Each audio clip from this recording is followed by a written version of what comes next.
गणेशोत्सव आणि ईद ए मिलादच्या पार्श्वभूमीवर मुरगुडमध्ये संचलन. गणेशोत्सव आणि ईद ए मिलाद या सण उत्सवाच्या पार्श्वभूमीवर मुरगुडमध्ये कायदा आणि सुव्यवस्था ठीक राहण्यासाठी पोलीस संचलन करण्यात आले आहे.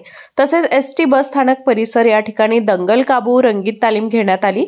या संचलनाचे नेतृत्व मुरगुड पोलीस स्टेशनचे सहाय्यक पोलीस निरीक्षक शिवाजी करे यांनी केले. एसटी बस स्थानक परिसर या ठिकाणी दंगल काबू योजना रंगीत तालीम घेण्यात आली.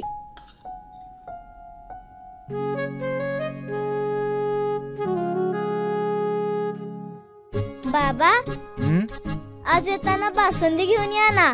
अगं, कालच आपण आईचा वाढदिवस होता म्हणून आणली होती ना.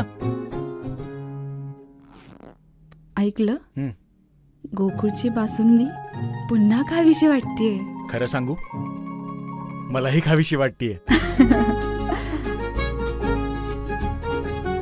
पुन्हा पुन्हा खावीशी वाटणारी गोकुळ बासुंदी. सदर दंगल काबू योजना प्रात्यक्षिक पार पाडल्यानंतर मुरगुड एसटी स्टँड, मुरगुड नाका, मुख्य बाजारपेठ, कब्रस्थान, मशीद रोड, मुरगुड अशा मार्गे कायदा आणि सुव्यवस्था अनुषंगाने रूट मार्च घेण्यात आला.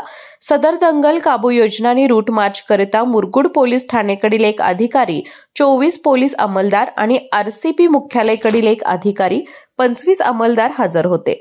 तसेच मुरगुड ग्रामीण रुग्णालयाकडील वैद्यकीय अधिकारी आणि रुग्णवाहिका पथक, मुरगुड नगर परिषद कार्यालयाकडील अग्निशामक दल पथक उपलब्ध ठेवण्यात आले.